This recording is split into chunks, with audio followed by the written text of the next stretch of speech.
Hi అండి, అందరికీ welcome back to Dhanitha cutie channel. ఈరోజు నేను 1 బ్యాటర్తో 4 బ్రేక్ఫాస్ట్ని మనం ఈజీగా ఎలా రెడీ చేసుకోవాలి, ఆ బ్యాటర్ ప్రిపరేషన్ ఏంటి అనేది నేను ఇక్కడ చూపిస్తున్నానండి. మీరు స్కిప్ చేయకుండా లాస్ట్ వరకు చూడండి. ఫస్ట్ ఒక బౌల్ తీసుకొని అందులోకి 2 గ్లాసెస్ వరకు నార్మల్ రైస్ని వేసుకోవాలి. అలాగే 2 గ్లాసెస్ వరకు బాయిల్డ్ రైస్ని వేసుకోవాలి. ఇప్పుడు మనము ఇందులోకి వాటర్ని వేసి ఒక 2 టైమ్స్ నీట్గా దాన్ని క్లీన్ చేసుకోవాలి. ఇప్పుడు సేమ్ గ్లాస్తో 1 గ్లాస్ వరకు మినపప్పును వేసుకొని అందులో వాటర్ని వేసుకొని 2 టైమ్స్ కంప్లీట్గా మనము క్లీన్ చేసుకోవాలి. ఇప్పుడు ఇందులోకి మనము డ్రింకింగ్ వాటర్ని వేసుకొని ఒక 4 అవర్స్ దీన్ని మనము సోక్ చేసుకోవాలి. తర్వాత దీన్ని తీసుకెళ్ళి మనము ఇలా గ్రైండర్లో కానీ లేదా మిక్సీలో కానీ వేసుకొని దీన్ని మనము ఒక 45 మినిట్స్ వరకు గ్రైండ్ చేసుకుంటే మనకు పర్ఫెక్ట్ అయిన దోశ పిండి అనేది రెడీ అయిపోతుంది. ఇప్పుడు ఇలా మనము గ్రైండ్ చేస్తున్నప్పుడు మిడిల్లో కొద్దిగా వాటర్ని యాడ్ చేస్తూ కానీ చేసుకుంటే మన పిండి అనేది పర్ఫెక్ట్గా రెడీ అవుతుందండి. ఇప్పుడు ఈ పిండిని తీసుకొని మనము ఓవర్ నైట్ మనము బయట పెట్టుకున్నట్టయితే మనకు నెక్స్ట్ డే మార్నింగ్కి పిండి అనేది చాలా పర్ఫెక్ట్గా రెడీ అవుతుంది.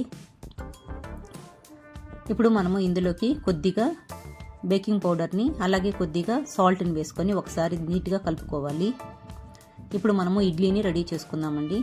మనము ఇడ్లీ ప్లేట్స్ని తీసుకొని అందులోకి ఆయిల్ని వేసి నీట్గా అప్లై చేసుకున్న తర్వాత మనం రెడీ చేసుకున్నాం కదండి పిండిని కొద్దిగా ఇందులో వేసుకోవాలి. ఇప్పుడు మనము దీన్ని తీసుకెళ్ళి ఇడ్లీ పాత్రలో పెట్టుకొని ఒక 15 మినిట్స్ మనము కుక్ చేసుకున్నట్లయితే మనకు పర్ఫెక్ట్ అయిన ఇడ్లీ అనేది రెడీ అయిపోతుంది. ఇప్పుడు మనము ఈ ప్లేట్స్ని తీసి బయట పెట్టుకున్నాం కదండి, దీన్ని డైరెక్ట్గా మనం తీయకుండా దీనిపైన కొద్దిగా వాటర్ని అప్లై చేసుకొని ఇలా చల్లుకున్న తర్వాత మనం దాన్ని రిమూవ్ చేస్తే మనకు ఇడ్లీ అనేది ప్లేట్స్కి అంతా స్టిక్ అవ్వకుండా చాలా పర్ఫెక్ట్గా మనకు వస్తాయండి.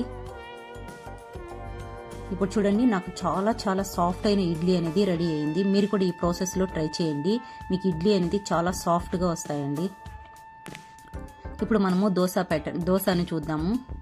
పెనము అనేది హీట్ అయిపోయింది కదండి, దానిపైన మనము రెడీ చేసుకున్నాం కదా పిండిని తీసుకెళ్ళి దోశలాగా వేసుకోవాలి.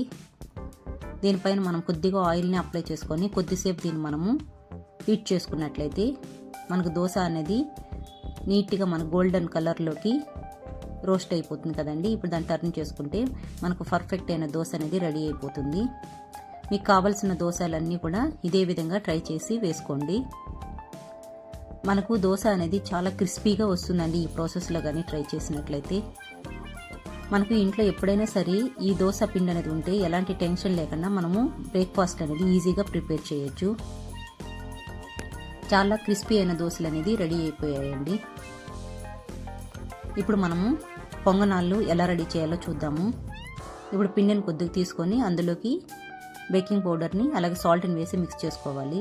స్టవ్ పైన ప్యాన్ పెట్టి హీట్ అయిన తర్వాత అందులోకి ఆయిల్ని వేసుకొని కొద్దిగా ఆవాలు, కరివేపాకు, చెన్నాన్ని వేసుకోవాలి. ఇప్పుడు ఇందులో సన్నగా కట్ చేసుకున్నటువంటి మిర్చిని అలాగే ఆనియన్స్ వేసుకొని కొద్దిసేపు దాన్ని మనము ఫ్రై చేసుకున్న తర్వాత అందులో టేస్ట్కి సరిపడేంత కొద్దిగా సాల్ట్ని, టర్మరిక్ పౌడర్ని వేసుకొని ఒకసారి మిక్స్ చేసుకోవాలి. ఇప్పుడు ఇది ఫ్రై అయిపోయింది కదండి, దీన్ని తీసుకెళ్ళి మనము రెడీ చేసుకున్నాం కదా దోశ పిండిలోకి వేసుకోవాలి. ఇప్పుడు దీని అంతటిని మిక్స్ చేసుకున్న తర్వాత మనకు దగ్గర ఉన్నటువంటి పొంగనాల్లో ఉంటాయి కదండి ప్లేట్స్, దాన్ని తీసుకొని అందులోకి మనం కొద్దిగా ఆయిల్ని వేసుకొని ఈ ప్లేట్కి అంతా ఆయిల్ అప్లై చేసుకోవాలి. ఇప్పుడు మనం రెడీ చేసుకున్నాం కదండి పిండిని తీసుకెళ్ళి ఈ పొంగనాల గిన్నెలోకి వేసుకోవాలి. ఇప్పుడు దీనిపైన మనం కొద్దిగా ఆయిల్ని అప్లై చేసుకొని ఇలా లిడ్ పెట్టుకొని ఒక 5 మినిట్స్ మనం దాన్ని కుక్ చేసుకున్నట్లయితే చూడండి మనకు పర్ఫెక్ట్గా పొంగనాలు అనేది ఫ్రై అవుతాయండి. ఇప్పుడు మనం దాన్ని టర్న్ చేసుకున్న తర్వాత మళ్ళీ కొద్దిసేపు ప్లేట్ పెట్టుకొని ఇదే విధంగా హీట్ చేసుకున్నట్లయితే మనకు పొంగనాలు అనేది రెడీ అయిపోతాయి. చాలా కలర్ఫుల్గా ఉన్నాయి కదండి, అంతే టేస్టీగా కూడా ఉంటాయండి. పిల్లలైతే చాలా లైక్ చేస్తారు ఈ పొంగనాలు అనేది. మనము ఎలాంటి సైడ్ డిష్ లేకపోయినా కానీ దీన్ని డైరెక్ట్గా కూడా తీసుకోవచ్చండి, అంత టేస్టీగా ఉంటాయి ఇవి. ఇప్పుడు మనము కారం దోశని ఎలా రెడీ చేయాలో చూద్దాము. ఇప్పుడు పెనం హీట్ అయిపోయింది కదండి, అందులోకి మనము ఇలా పిండిని వేసుకొని దోశలాగా రెడీ చేసుకొని దానిపైన గీని అప్లై చేసుకోవాలి.